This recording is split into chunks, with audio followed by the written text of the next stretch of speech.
ॐ स्थापकाय च धर्मस्य सर्वधर्मस्वरूपिणे अवतारवरिष्ठाय रामकृष्णाय ते नमः।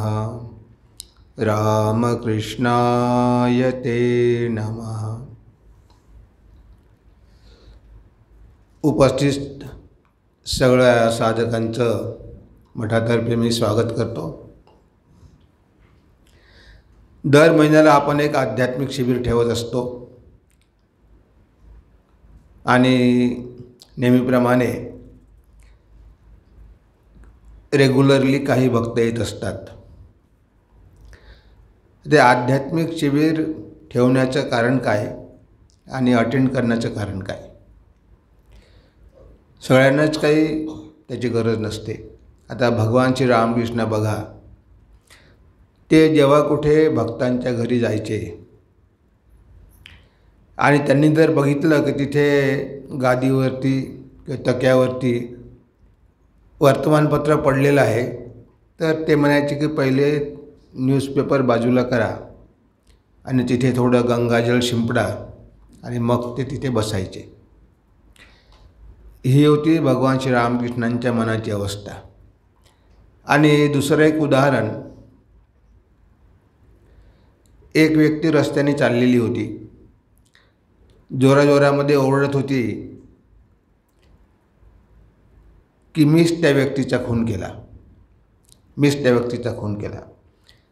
आता पोलिसांनी त्याला पकडलं। त्या व्यक्तीचा खून झालेला होता, एका व्यक्तीचा, आणि ह्या म्हणत होता की मीच खून केला। तेव्हा त्याला घेऊन गेले, जेलमध्ये ठेवलं आणि शेवटी त्याला न्यायाधीशासमोर घेऊन जाण्यात आला। न्यायाधीशाने विचारलं की काय तू केला का खून? म्हणे हो मीच केला। मग सांग म्हणे कसा केला? नाही म्हणे मी स्वप्नात केला। पागल कुठला म्हणे, त्याला दिला हकलून। म्हणजे स्वप्नात खून केला म्हणून त्याला तिथून काढून दिलं। आता भगवान श्रीरामकृष्णांना माहिती होतं की हे जगत स्वप्न आहे। आता पेपरमध्ये काय असणार आहे? स्वप्नामधल्या गोष्टी सगळ्या। आता त्या स्वप्नामधल्या गोष्टी खऱ्या राहणार आहे का? जर स्वप्नच होतं, आता स्वप्नाबद्दल तुम्ही दररोज न्यूजपेपरमध्ये जर खूप वाचलं की अमुकाला अमुक स्वप्न पडलं, त्याला इतके सोनं मिळालं, चांदी मिळाली, पण ते सगळं स्वप्नामध्ये, तर आपल्याला त्याच्यामध्ये आवड राहील का? राहणार नाही। आजकाल आपण रात्रंदिवस सोशल मीडियाला चिकटून बसलेलो असतो, कारण ते सगळं खरंच वाटतं आपल्याला, कारण आपण अजूनही झोपेमध्येच आहोत। पण हे जे महापुरुष असतात त्यांची ही तंद्रा भांगलेली असते, ते जागे झालेले असतात, त्यामुळे त्यांना हे संपूर्ण जगत स्वप्नवत वाटतं, दीर्घ निद्रा वाटतं। त्यामुळे या जगामध्ये होणाऱ्या सगळ्या घडामोडीसुद्धा खोट्याच। आता जगच खोटं तर मग घडामोडी कशा खऱ्या राहणार? म्हणून त्यांना या जगामध्ये कशामध्येही आवड नसते। त्या स्वामीजींनी एवढे मोठा बेलूर बांधला, किती मेहनत घेतली, आणि जेव्हा दुष्काळ पडला तेव्हा म्हणे ते आपण बेलूर विकून टाकू, काय म्हणे आपण संन्यासी आहे। म्हणजे तो बेलूरमठसुद्धा स्वप्नासारखाच आहे। मग तो नसला काय नसला काय त्याला काही महत्त्व नाही आहे। तर आपल्या दृष्टीनं हे जग खरं आहे, आणि जोपर्यंत आपल्या दृष्टीनं हे जग खरं आहे, जरी खोटं असलं तरी आपल्या दृष्टीनं खरंच आहे। जोपर्यंत आपल्या मनामध्ये हा विचार पक्का होत नाही की हे जग खरं नाही, या जगाच्या मागे काहीतरी सत्य आहे, तेच खरं आहे, हे जग खरं असू शकत नाही, मनामध्ये जेव्हा ही गोष्ट पक्की बसते, तेव्हा मग ह्या जगातल्या कोणत्याच गोष्टीमध्ये आवड राहत नाही। कारण स्वप्नामधल्या गोष्टींमध्ये कुणाला आवड असेल? स्वप्नात कितीही धनवान झाला असला मनुष्य तरी त्याला उपयोग काय? शेवटी ते स्वप्नामध्येच आहे। तर ह्या जगामध्ये जे काही सगळं घडत आहे, हे या लोकांच्या दृष्टीने सगळं स्वप्नच आहे। त्यामुळे ते ह्या जगाला कधीच चिकटून राहत नाही। त्या स्वामीजींनी 39 वर्षामध्ये काम संपवलं आणि निघून गेले. की आता आपण एवढी मेहनत करून उभारलेलं आहे, आता आपण खूप प्रचार प्रसार केला पाहिजे, हे केलं पाहिजे. गुरुने सांगितलं होतं काम, ड्युटी दिली होती ती पूर्ण केली, आता आपलं काम संपलं. पण तसं आपलं नसतं. आपलं काम शेवटपर्यंत संपतच नाही, काही ना काही राहूनच जाते. म्हणून मग यमराज आला की तो खेचून घेऊन जातो. नाही थोडेसे दिवस द्या, अजून काही काम बाकी राहिलं आहे. अरे काही नाही, तुझी वेळ संपली, आता चल. म्हणजे आपलं काम कधी संपत नाही, कारण आपल्याला वाटतं की आपणच हे जग चालवतो. आपण नसलो तर या जगाचं काय होईल. म्हणजे हे जग आहे तसंच आहे, ते तटस्थ आहे. आपल्या जगाशी काहीही संबंध नाही. हे भगवंताचंच जग आहे आणि त्याच्या दृष्टीने काय, हे लीलाच आहे, मायाच आहे. त्याच्या दृष्टीने काही हे जग खरं नाही आहे. पण आपल्या दृष्टीनं ते खरं आहे. आपल्याला ते खरं वाटते कारण आपल्यामध्ये अज्ञान आहे. आणि भगवंत ज्ञानस्वरूप आहे.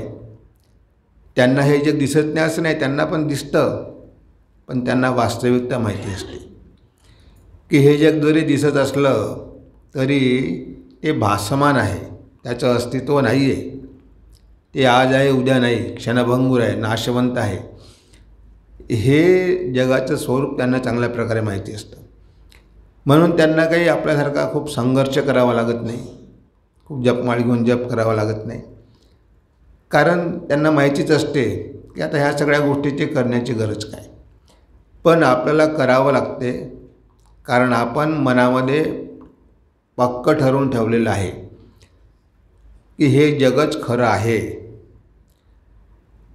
म्हणून एवढा शोक, मोह, दुःख, आसक्ती हे सगळं त्याच्यामुळेच होतं.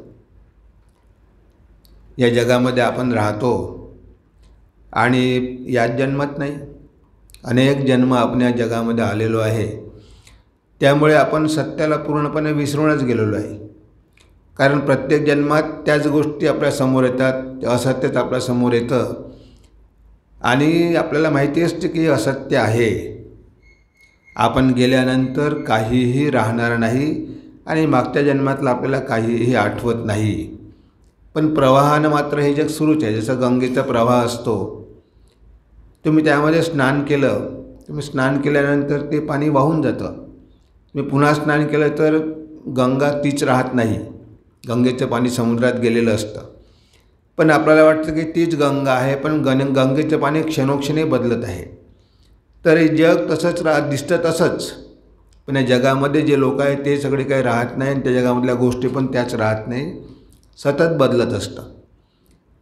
म्हणून ते जग आहे ना, म्हणून तर संसार आहे. तर याचा स्वभावच असा आहे की क्षणोक्षणी हे बदलत असतं. काल होतं तसं आज नाही आणि आज आहे तसं उद्या राहणार नाही. कधी चढाव, कधी उतार, कधी चढाव, हे असं होतच असतं. आणि प्रत्येकाच्या जीवनामध्ये पण ह्या घडामोडी होतच असतात. आता हे ज्याला चांगल्या प्रकारे कळलेलं आहे तो या जगामध्ये राहील, पण कशामुळे तो विचलित होणार नाही. नाहीतर बघा ना, आपण बघतो लोक किती शोकाकुल होतात. आता जन्म मृत्यू हे सत्य आहे. जातशयी ध्रुव मृत्यू ध्रुव जन्म मृतस्य. गीतेमध्ये सांगितलं आहे की जो जन्माला आला त्याला मरावंच लागणार आहे आणि जो मेला त्याला जन्माला यावंच लागणार आहे. आता हे ध्रुव सत्य आहे आणि हे सगळ्यांना माहिती आहे. तरीसुद्धा आपल्याला किती दुःख आणि शोक होतो. प्रत्येक व्यक्ती आपल्या कर्माप्रमाणे आयुष्य घेऊन येत असते आणि त्याचं कर्म संपलं की जाते. पण आपण त्या व्यक्तीशी आपला संबंध जोडतो आणि मग आता जो जिथे योग आहे तिथे वियोग होणारच आहे, जे संयोग आहे तिथे वियोग पण आहे. तर इथे आपण ते नातं जोडलं की बंधन निर्माण झालं. मग मी आणि माझं आलं आणि सगळ्या दुःखाचं कारण तिथेच आहे. तर हे जावं आणि खरा अध्यात्म काय, अधिआत्मा म्हणजे आत्म्याकडे जाण्याचं, म्हणजे जे सत्य आहे त्याच्यावर आवरण आलेलं आहे. हे सगळं जे काही आहे ते आवरण आहे. ही भगवंताची शक्ती आहे, एक आवरण शक्ती आणि दुसरी विक्षेप शक्ती. तर ते आवरण, पहिले आवरण शक्तीमुळे आपले डोळे झाकून टाकते, जे आपल्याला आंधळ करून टाकते. आणि विक्षेप मग जे खरं नाही ते दाखवते, सत्याला झाकून टाकते आणि असत्याला दाखवते, जे आवरण आणि विक्षेप शक्ती. तर इथे आपण मग सगळं काही बघतो आहे जगामध्ये आणि सगळंच्या सगळंच खरंच आहे असंच आपल्याला वाटतं की ह्या जगामध्ये काहीही खरं नाही. मग ज्या गोष्टी खऱ्या नाही त्यामध्ये आपण किती आपला वेळ खर्च करतो. पण श्री रामकृष्ण तसे करत नव्हते. कधीही कोणी काही तिथे जर बोलत असेल त्यांच्या खोलीमध्ये, ते म्हणायचे की इथे येऊनसुद्धा तुम्ही त्याच गोष्टी करता. एकदा नरेंद्र आणि मास्टर महाशय बसले होते आणि मास्टर महाशय नरेंद्र गप्पा मारत होते की आजकाल शाळेमध्ये विद्यार्थ्यांचं चरित्र कसं बिघडत आहे, काय होतं आहे सगळं. ठाकूर आतमध्ये होते, खोलीमधून बाहेर आले आणि म्हटले काय गप्पा सुरू आहे. त्यांनी सांगितले की असं असं आमचं सुरू आहे. तेव्हा मास्टर महाशयांवर ठाकूर खूप रागावले. का हो म्हणे, तुम्ही तर वयानं एवढे मोठे, नरेंद्र तर बच्चा आहे, त्याला काय कळतं, आणि इथे येऊनसुद्धा तुम्ही म्हणे त्या संसाराच्याच गोष्टी करता. इथे आले तर भगवंताच्याच गोष्टी केल्या पाहिजे, भगवंताविषयीच बोललं पाहिजे. म्हणजे भगवान श्री रामकृष्णांना हे माहिती होतं की हे लोक जे हे सगळं करत आहे ते अनित्यच आहे, खोटंच आहे, जगामध्ये राहणारच आहे, चांगलं वाईट नेहमीच राहणार आहे. आता ते चिंतन करून काय फायदा होणार आहे का? त्यासाठी भगवंताचं चिंतन करा. म्हणजे जर तुम्ही आध्यात्मिक वातावरणामध्ये गेलेला असाल तर तिथे शक्यतोवर भौतिक गोष्टी, जागतिक गोष्टी, सांसारिक गोष्टी विसरण्याचा प्रयत्न केला पाहिजे. तिथे भगवंताविषयीच चर्चा झाली पाहिजे, भगवंताविषयीच बोललं पाहिजे किंवा मंदिरात जाऊन ध्यान केलं पाहिजे. पण असं फार कमी घडतं. जे बरेचदा चार भक्त मिळाले की त्यांच्या गप्पा सुरू होतात संसाराच्याच. मुलगा कुठे आहे, मुलगी कुठे आहे, लग्न झालं का, नोकरी मिळाली का, ह्या सगळ्या गोष्टी सुरू होतात. म्हणजे मठाच्या वातावरणातसुद्धा आता जिथे भगवान श्री रामकृष्णाने न्यूजपेपर वाचायला पण मनाई केली, अशा गप्पा मारायला पण मनाई केली, आपल्याकडून ते होत नाही साधारण जीव. म्हणून आध्यात्मिक शिबिरांची गरज आहे. कारण जर कळलं, त्यात ज्ञान झालं तर मग तर चांगलीच गोष्ट आहे. पण जरी आपलं कन्व्हिक्शन जरी झालं, जे बौद्धिक पातळीवर जरी आपल्याला कळलं, तरीसुद्धा बऱ्यापैकी आपण या जगापासून अनासक्त राहू शकतो. पण ते कळूच देत नाही. जे आयुष्यभर आपण व्याख्यानं ऐकत असतो, सगळं करत असतो, पण शेवटी एखादा प्रसंग जर आपल्या जीवनामध्ये असा घडला आपल्या इच्छेविरुद्ध, तर मग मात्र आपण स्वतःला सांभाळू शकत नाही. मग ते सगळं वाचन वगैरे, अध्यात्म वगैरे कुठे बाजूला राहतो आणि आपल्या डोक्यावर दुःखाचा डोंगर कोसळतो आणि आपल्याला वाटते की देवानं असं का केलं. म्हणजे देव वगैरे काही करत नाही, कारण त्या जगाचा स्वभावच असा आहे, तर ते असंच चालणार आहे. कुणी काही त्याच्यामध्ये इंटरफेअर करू शकत नाही. पण आपल्याला ह्या जगाचं वास्तविक ज्ञानच नाही आहे. जे खोटं आहे त्याला खरं समजतो आणि जे खरं आहे त्याला खोटं समजतो. त्यामुळे आपण या जगामध्ये आसक्त होतो. त्यामुळे आपण बंधनं ओढवून घेतो आणि शेवटी सगळं संपूर्ण आयुष्य दुःखामध्येच आपल्याला भोगावं लागतं. म्हणून भगवान बुद्ध म्हणायचे सर्वम दुःखम, जे या जगामध्ये सगळं काही दुःखच आहे. आणि दुःखाचं कारण आहे तृष्णा, तण्णा, म्हणजे इच्छा, कामना, वासना, हे सगळं दुःखाचं कारण आहे. तर हे सगळं आहे. जन्म घेतल्यानंतर आता आपल्याला जीवन तर जगावंच लागणार आहे. पण ह्या जगामध्ये संधीसुद्धा आहे.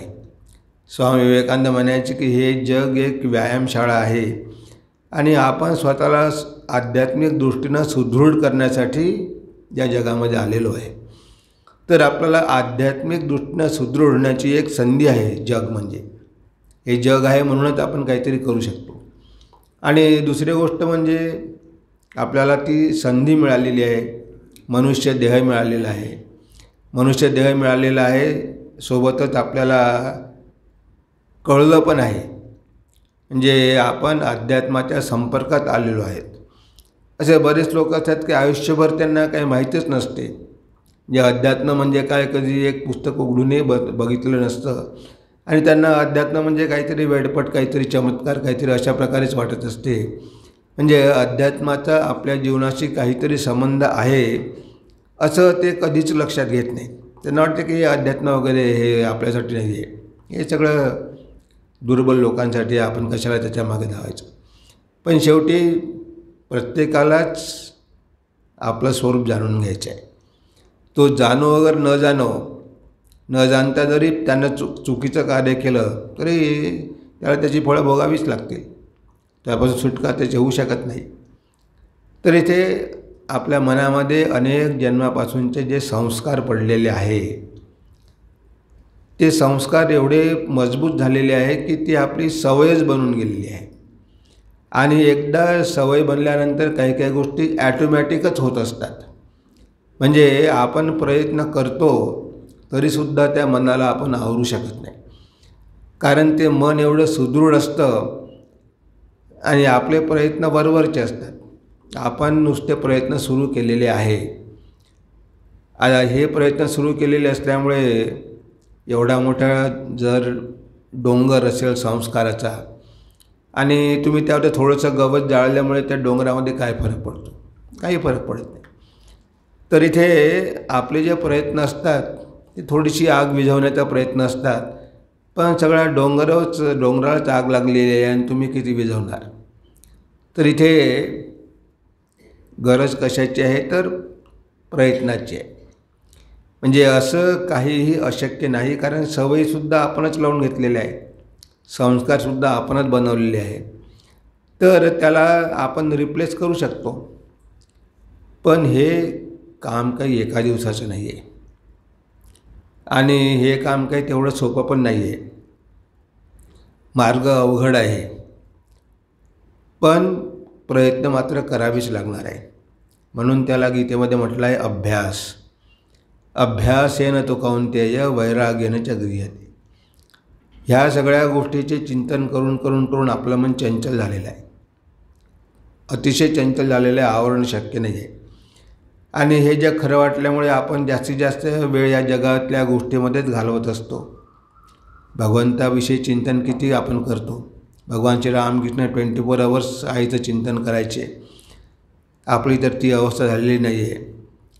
तेव्हा आपल्या मनाची अवस्था अजूनही वीकच आहे, पण तरीसुद्धा ह्या गोष्टी आपल्याला मदत करतात. महिन्यातून एखाद्या वेळेस जरी आलं तरी आपल्याला थोडी आपली साधना इंटेन्स करता येते, दुसरं काही नाही. म्हणजे घरीसुद्धा आपण करतच असतो, पण त्यामध्ये तेवढी आपली इंटेन्सिटी किंवा तेवढी आपली एकाग्रता नसते. इथे आल्यानंतर आपल्याला एक वातावरण मिळतं, त्यामुळे डोंगराचा बराचसा भाग तुम्ही क्लिअर करू शकता. घरी राहून जर तुम्ही थोडासा केला असेल, अर्धा एकर, तिथे तुम्ही 4 एकर करू शकता. एवढाच फरक पडू शकतो इंटेन्सिटीमुळे. तर हे जेवढी आपली इंटेन्सिटी वाढेल, म्हणजेच व्याकुळता वाढेल, तेवढंच आपलं ग्राउंड क्लिअर होईल. म्हणून ठाकूर म्हणायचे की भगवंताला व्याकुळून प्रार्थना करा. कारण आपण जरी करत असलो तरी बरेचदा काय सगळं यंत्रवत होतं, सगळं मेकॅनिकल होतं, आणि मेकॅनिकल झाल्यामुळे ते काही त्याचा उपयोग होत नाही, ते वरवरच राहतं. तुम्ही नुसते ते गवत उपडून टाकलं तरी उपयोग काय? त्याचे मुळं तसेच राहिले आहे खाली, मुळासकट काढायला पाहिजे. तर आपण प्रयत्न करतो, त्या गुरुने सांगितलं म्हणून जप करायचा म्हणून आपण करतो, पण जपाचा काही तोच उद्देश नाही आहे. आपण जप करतो, पण जर जप केल्यामुळे आपल्याला काहीच परिणाम दिसत नसेल तर मग आपला जप व्यवस्थित होत नाही असं समजलं पाहिजे. कारण आपल्यामध्ये काहीच बदल घडलेला नाही. आपण आयुष्यभर जप करत गेलो पण काहीही बदल घडला नाही, कारण आपण प्रामाणिकपणे केलाच नाही, मन लावून केलाच नाही. तर इथे जर आपण जप केला तर त्याचे परिणाम दिसले पाहिजे. पहिली गोष्ट म्हणजे आपल्या मनातले विकार कमी झाले पाहिजे, आपल्या मनातले वाईट संस्कार कमी झाले पाहिजे, आपलं मन पवित्र झालं पाहिजे, आपल्यामध्ये भगवंताविषयी भक्ती वाढली पाहिजे, इतरांविषयी आपल्या हृदयामध्ये करुणा निर्माण झाली पाहिजे. म्हणजे ह्या ज्या गोष्टी सांगितलेल्या आहेत दैवी संपद, जर ह्या गोष्टी आपल्या जीवनामध्ये येत नसेल तर मग आपण जरी जप केलेला असेल तरी त्याचा काही विशेष फायदा होणार नाही. मुळीच होणार नाही असं नाही, पण जेवढा व्हायला पाहिजे तेवढा होणार नाही. तर इथे तुम्ही जप किती केला हे महत्त्वाचं नाही, तुम्ही जप कसा केला हे महत्त्वाचं आहे. त्यामध्ये तुमचं मन किती होतं हे महत्त्वाचं आहे, त्याची इंटेन्सिटी महत्त्वाची आहे, त्याची व्याकुळता महत्त्वाची आहे. तेव्हा इथे हा एक भक्तीचा मार्ग आहे. भक्ती मार्गामध्ये जप ही एक साधना आहे, ध्यान पण आहे, भजन पण आहे, कीर्तन आहे, अनेक मार्ग आहे. कर्म पण आहे, योग कर्मसु कौशलम, कर्मसुद्धा योगच आहे. जे जर मन लावून काम केलं तर तोसुद्धा योगच होतो. ते वेगवेगळे मार्ग सांगितले आहे वेगवेगळ्या लोकांसाठी, ज्यांची जशी प्रवृत्ती असेल, जसा स्वभाव असेल त्याप्रमाणे सांगितलेला आहे. तर इथे हा जो जपाचा मार्ग आहे तो भक्तीचा मार्ग आहे आणि सोपा मार्ग आहे. शेवटी आपल्याला काय भगवंतावर मन स्थिर करायचं आहे आणि जप फक्त हे 2च वेळा करायचे असं नाही. आपण नेहमी काम करताना सगळं करताना सुद्धा जप करू शकतो. तेव्हा हा जप केल्यामुळे काय परिणाम व्हायला पाहिजे, मी तुम्हाला सांगितलं की ह्या जगाची आसक्ती आपली कमी झाली पाहिजे. अभ्यासेन तु कौन्तेय वैराग्येन च गृह्यते. नुसतं अभ्यास करून होत नाही, अभ्यास किती केला पण त्या अभ्यासाचं फळ जर वैराग्य आपल्यामध्ये आलेलं नसेल तर काहीही उपयोग नाही. ठाकूरांची गोष्ट माहिती आहे आपल्याला. 3 जण नावेत बसले आणि दारू ढोसलेली होती आणि इतके दारू प्यालेले होते, नौकेत बसल्याने ती नौका वल्हवायला लागली. आता रात्री 9 वाजता बसले आणि ते नौका वल्हवत आहे आणि सकाळ होऊन गेली तरी नौका 1 इंचही पुढे गेली नाही. सकाळ झाली, बघितलं आणि आपण जिथे आहोत तिथे जाऊ. झालं काय, त्यामुळे नांगरच नाही काढला. आता नांगरच उचलला नाही तर ते बोट कुठे कशी पुढे जाणार. मन जर संसारात बांधून ठेवलं आणि इकडे आपण वल्हवती आहो नौका, मारे जप चालला आहे, साधन चाललं आहे, ध्यान चाललं आहे, पण नौका मात्र आपण संसारात बांधून ठेवलेली आहे. मन संपूर्णपणे संसारामध्ये अडकलेलं आहे आणि इकडे आपली वरवरची साधना पण सुरू आहे. तर ती नौका पुढे जाणार कशी. म्हणून नांगर उचलावा लागेल. ह्या मनाला जो आपण या जगाचा आधार दिलेला आहे तो आधारच तोडावा लागेल.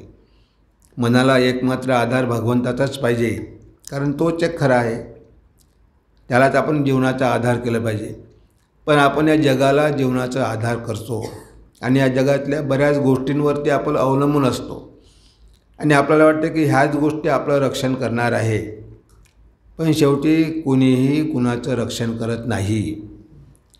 जे काही आपल्या नशिबामध्ये असेल सुखदुःख त्या प्रत्येकाला भोगावेच लागणार आहे. पण आशा खूप असते आणि त्याच्यामुळेच ते सगळे प्रॉब्लेम होतात. एक मुलगा होता, लग्न होत नाही, सारखी चिंता, लग्न होत नाही. ने कशी मिळाली, कुठे मिळाली, कोणी एखाद्या धर्मशाळेत ती मिळाली किंवा अनाथ आश्रमामध्ये मुलगी मिळाली तरी करायला तयार. झालं शेवटी लग्न. मग मुलगा होत नाही, झाली चिंता सुरू.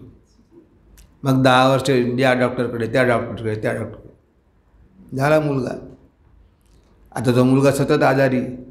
आता ते आजारी आहे, पैसे करतो, आजारी आहे, नेहमी आजारी आहे. एक दिवस गेला म्हणजे झालं. आता स्वतःच ओढून घेतल्याने सगळे दुःख. म्हणजे मनुष्याला वाटते की जीवनामध्ये सगळे सुखच मिळत जाईल शेवटपर्यंत, पण सुखाच्या आशेनं आपण दुःखच ओढून घेत असतो. सुख पाहता जवा एवढे, दुःख पर्वत आहे एवढे. तर इथे पहिले एक इच्छा निर्माण झाली, मग त्यापासून दुसरी झाली, तिसरी झाली, चौथी झाली आणि शेवटी सगळं तर जाणारच आहे. नदीच्या पाण्यामध्ये 2 ओंडके आलेले वाहत काही वेळ एकत्र राहतात, दुसरी मोठी लाट आली की पुन्हा ते वेगवेगळे होऊन जातात. तशा प्रकारे आपण भवसागरामधल्या लाटा आहोत. तर काही ओंडके एकत्र येतात, ज्याचं जेवढं आयुष्य आहे तेवढं जगतात आणि पुन्हा आपापल्या मार्गाने सगळे निघून जातात.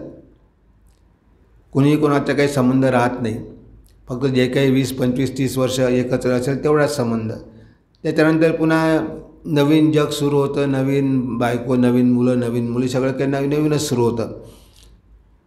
अशा प्रकारे कितीतरी जन्म निघून गेले, हजारो जन्म निघून गेले, तरी पण मनुष्य बदलायला तयार नाही. तरी पण त्याला कळत नाही, कारण हे तर आपण यापूर्वी पण अनेक जन्म केलेला आहे आणि त्या गोष्टी रिपीट करण्यामध्ये काय स्वारस्य आहे. पण संस्कारच इतके प्रबळ असतात आणि समाज असतो. समाज काय म्हणेल, लोक काय म्हणतील, ही भीती असते. मुलाचं लग्न होत नसेल, मुलीचं लग्न होत नसेल, इतकं वय झालं, लग्न होत नाही, सगळे लोक म्हणतात कधी लग्न करणार, कधी लग्न करणार. नाही होत तर काय करणार. प्रयत्न तर खूप करतात, पण काय आजकाल मुलं आणि मुली मिळून जरा फार अवघड झालं. ते सगळं इंटरनेटवरती वगैरे करण्याचे खूप प्रयत्न करतात. असं करता करता करता करता ते 35-40 वर्ष होऊन जातं आणि अपेक्षा खूप असतात. त्याच्यामुळे तर सगळा प्रॉब्लेम होतो. प्रत्येकाच्याच अपेक्षा असतात, मुलाच्याही असतात आणि मुलीच्याही असतात. बघतही नाही.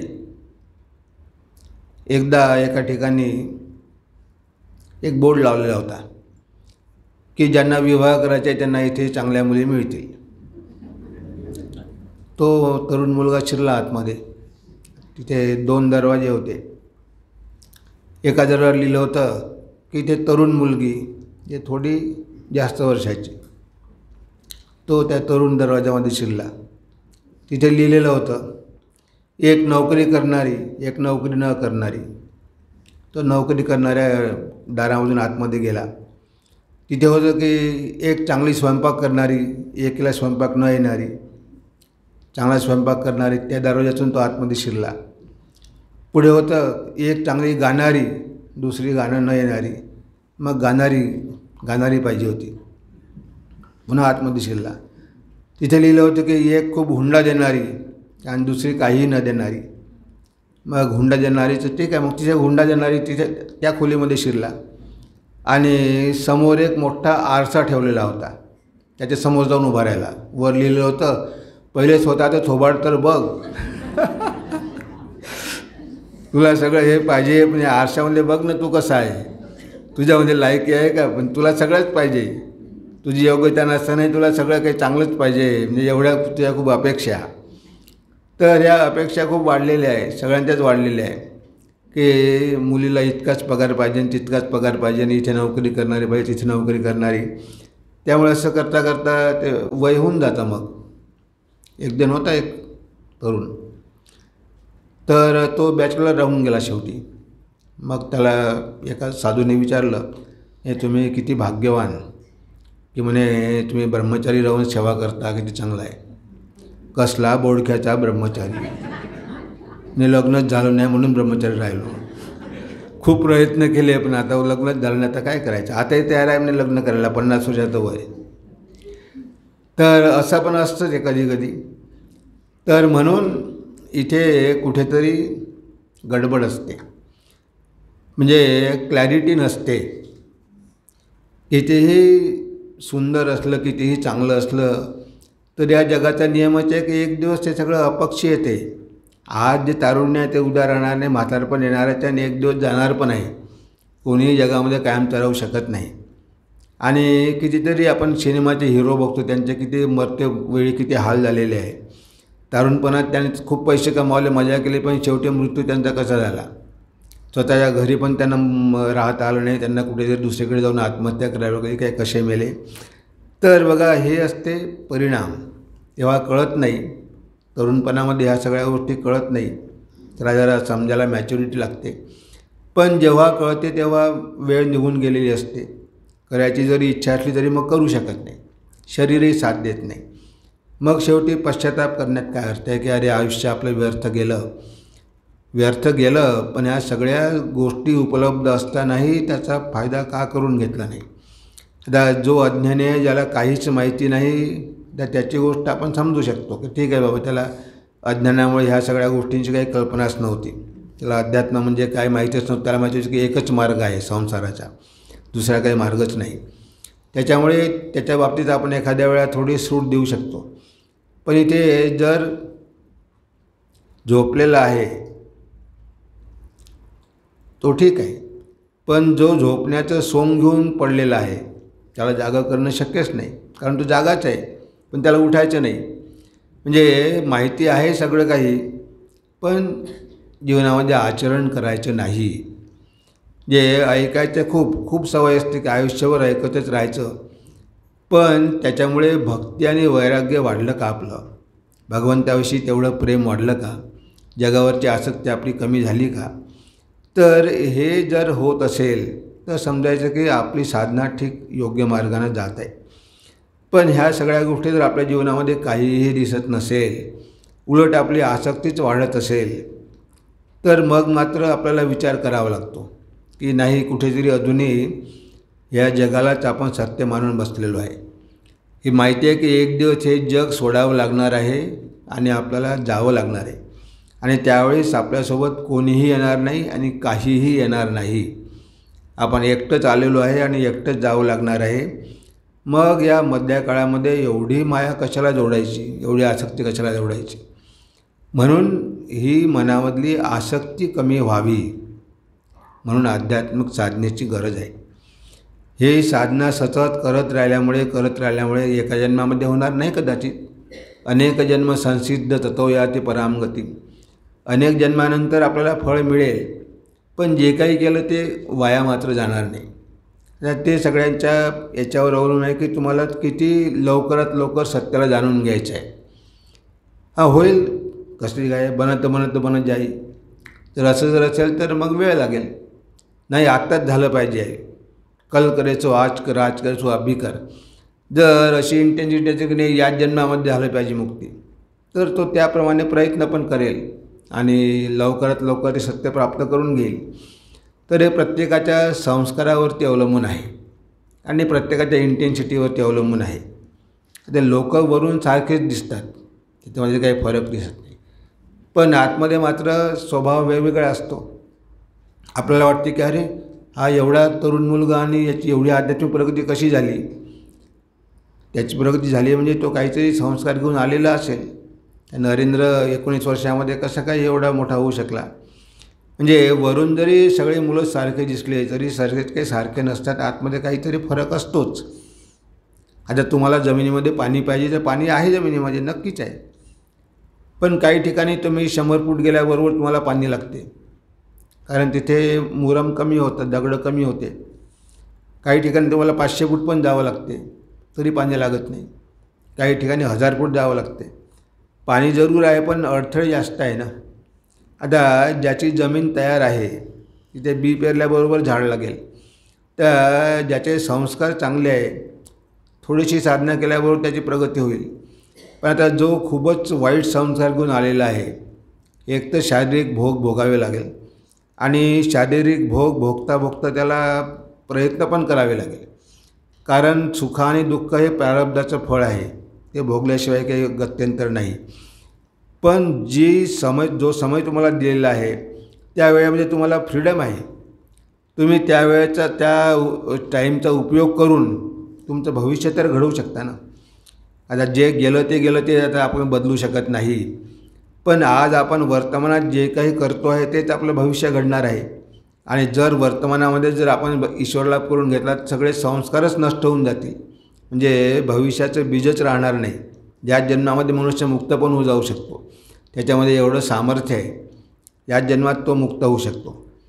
तर हे एवढं स्वातंत्र्य आपल्याला आहे. जरी आपल्याला कर्माची फळं भोगावी लागली तरी वर्तमान आपल्याला दिलेलं आहे. आता इथे आपल्याला बुद्धी पण दिलेली आहे. कितीही वाईट संस्कार असेल पण आपण निर्णय बदलू शकतो, आपण जीवनाची दिशा बदलू शकतो. पण तेवढं साहस पाहिजे, तेवढा धीर पाहिजे. लोकांमध्ये तेवढं साहस नसतं. करतात, काही दिवस करतात आणि त्यांना वाटतं की काहीच तर होत नाही. इतके दिवस आपण केलं पण काही उपयोग झाला नाही, मग आता काय होणार आहे, मग ते सोडून देतात. जे त्यांना वाटते की हे जे काही एकदम जादूसारखं चमत्कार झाला पाहिजे. आध्यात्मिक जीवनात काही तसा चमत्कार होत नाही. 2-4 वर्षामध्येच काही खूप प्रगती होईल असं काही शक्य नाही आहे. जन्मजन्मीचे संस्कार काढायला बराच वेळ लागणार आहे. तिथे धीर धरून प्रयत्न करत राहणं, म्हणजे चिकाटीनं प्रयत्न करत राहणं हे फार महत्त्वाचं आहे. तिथे अधीर होऊन लवकरात लवकर झालं पाहिजे असं करून काही चालत नाही. आणि जोर करून करण्याचा प्रयत्न केला तर त्याचे परिणाम पण वाईट होऊ शकतात. कारण कधीकधी आपली कॅपॅसिटीच नाही आहे. आपली कॅपॅसिटी नाही आणि आपण करण्याचा प्रयत्न करतो. आता एखादा बल्ब आहे, त्याची कॅपॅसिटी 100चीच आहे आणि त्यामध्ये तुम्ही 1000चा पॉवर टाकला तर तो बल्ब फाटून जाईल.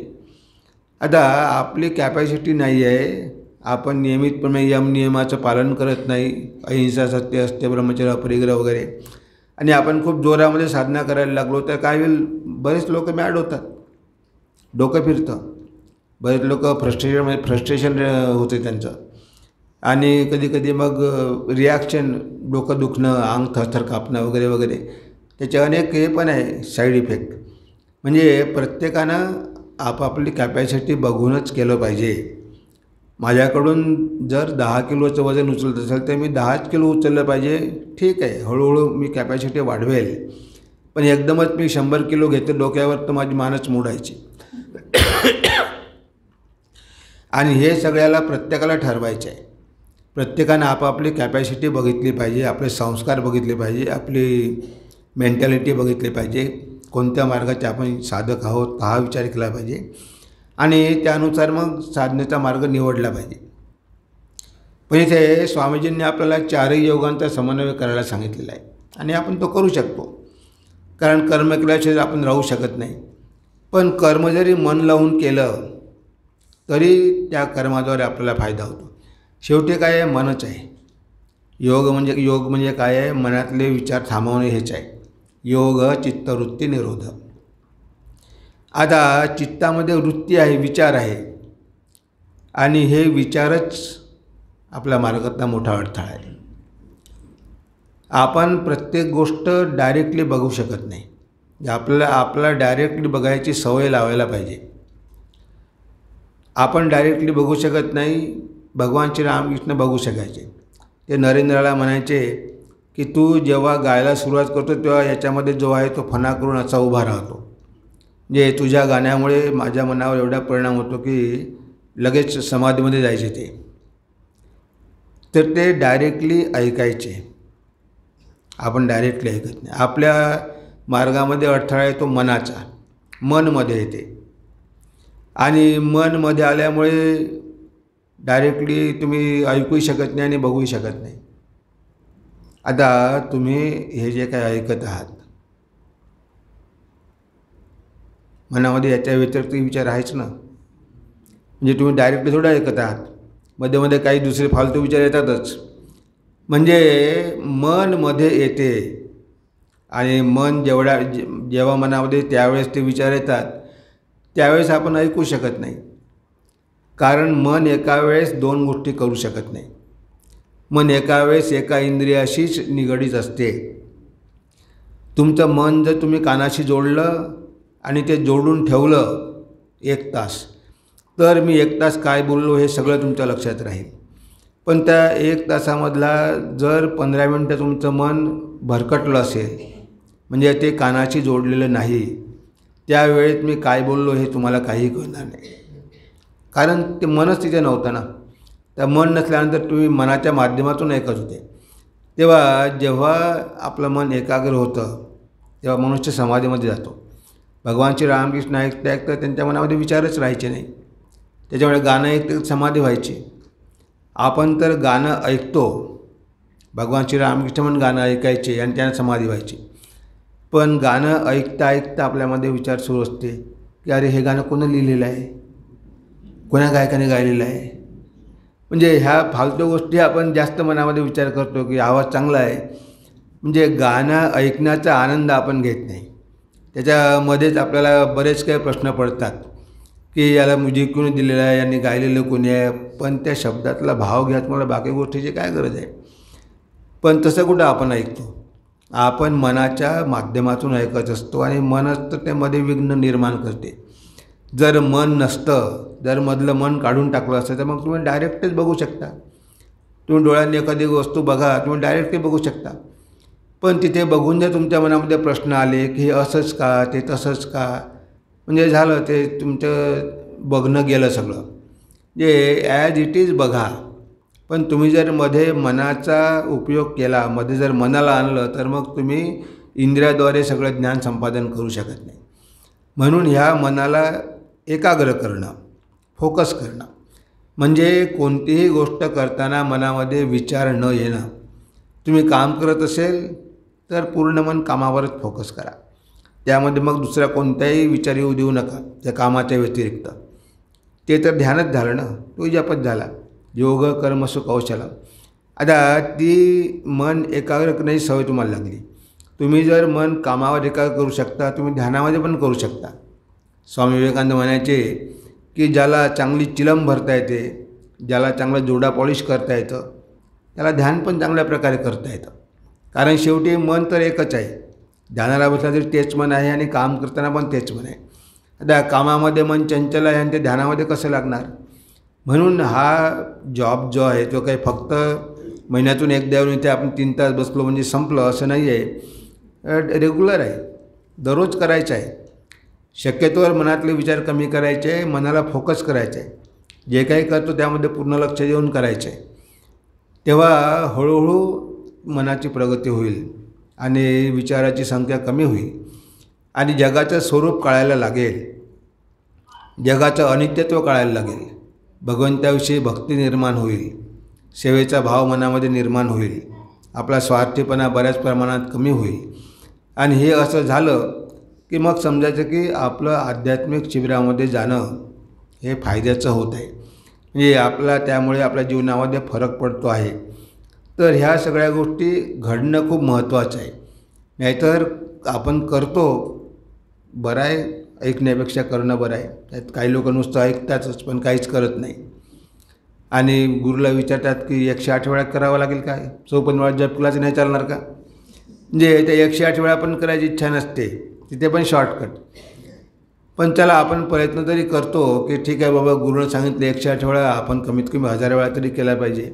सांगितलं तेवढंच करायचं म्हणजे हे काही नुसतं हे नाही आहे, गणित नाही आहे. आपण करतो कशासाठी, गुरुनं सांगितलं म्हणून थोडं करतो आपण. भगवंताची भक्ती निर्माण व्हावी म्हणून करतो आपण, मन पवित्र व्हावं म्हणून करतो. तर हे सगळं लक्षात ठेवून आपल्याला आपली साधना तीव्र करायची आहे. आणि जेवढी आपली साधना तीव्र राहील, इंटेन्सिव्ह राहील, तेवढी आपली प्रगती पण लवकर होईल. आणि म्हणून मधूनमधून अशा प्रकारचे जे शिबिर आहे त्यांची आवश्यकता असते की त्या शिबिराच्या माध्यमातून कमीत कमी तेवढ्या वेळ तरी आपण बाकीच्या सगळ्या गोष्टी विसरून आलेलो असतो आणि तेवढ्या वेळ तरी आपला एकाग्र चित्तानं एका ध्येयावर मन स्थिर झालेलं असतं आणि त्यामुळे बरेचसे मनातले संस्कार क्लिअर होतात आणि पुन्हा आपल्याला जोमानं प्रयत्न करण्यासाठी प्रेरणा मिळते. तर हाच उद्देश आहे की अशा प्रकारचे शिबिर आयोजित करून आपण पुढे पुढे जावं, जे पुढे जात राहावं. म्हणजे आपला प्रवास कुठेही स्टॅग्नंट होऊ नये. जर एखाद्या ठिकाणी पाणी जमलं डबक्यामध्ये तर त्या डबक्यामध्ये मग काय डास बनतात, काय काय किडे पडतात, ते पाणी खराब होतं. जे प्रवाह सुरू पाहिजे. म्हणजे आपलं जीवन स्टॅग्नंट होऊ नये, कुठेतरी अडकून पडू नये. कारण ते स्टॅग्नंट राहू शकत नाही. एकतर ते वर जाईल किंवा खाली जाईल. जर आपण वर जाऊ शकत नसलो तर मन खाली जाईल, मनाची प्रवृत्तीच खाली जाणं आहे. त्याला जर आपण वर घेऊन जाऊ शकलो नाही तर ते स्वाभाविकपणे खालीच जाईल. तेव्हा हा मनाचा संघर्षच आहे, मनाशी युद्धच आहे. जे तुकाराम महाराज म्हणतात, अंतरे बाहिरे युद्धाचा प्रसंग. तर आतमध्ये संस्कार आहे आणि बाहेर विषय आहे आणि मनाचं आकर्षण तिकडे आहे. म्हणून ह्या दोन्ही गोष्टी कंट्रोलमध्ये ठेवणं हा मोठा संघर्ष आहे साधकासमोर. तर हा संघर्ष करत करत आपल्याला पुढे जायचं आहे आणि त्यासाठीच अशा प्रकारच्या शिबिरांचं आयोजन केलं जातं की जेणेकरून आपलं जीवन जे राहील ते गतिशील राहील. म्हणजे आपण प्रयत्न करत राहू आणि पुढे पुढे जात राहू. वेळ झाल्याबरोबर गळ्याने त्रास द्यायला सुरुवात केली आणि आता बस करा. तेव्हा आपली वेळ संपलेलीच आहे, त्या वेळेतच संपवलेलं बरं. आणि गळा पण काही तेवढा साथ देत नाही. तेव्हा असेच प्रयत्न सुरू राहू द्या आणि इतरांना तुमच्या संपर्कामध्ये असलेल्यांना पण सोबत घेऊन या. जे नवीन लोक आहेत त्यांना पण जोडण्याचा प्रयत्न करा. कारण ज्यांना काहीच माहिती नाही त्यांना थोडंफार जरी माहिती झालं तरी त्यांच्या जीवनाची दिशा बदलू शकते. हाच उद्देश आहे आपल्या रामकृष्ण मठाचा, की जास्तीत जास्त लोकांना अध्यात्माबद्दल ज्ञान देणं हाच उद्देश आहे. आणि त्या मार्गातून मग लोक आपापली जीवनं घडवतील. तेव्हा आज आपण आपल्या चिंतनाला इथेच विराम देऊया. नमस्कार, धन्यवाद. ओम शांती शांती शांती. हरि ओम तत्सत्. श्रीरामकृष्णार्पणमस्तु.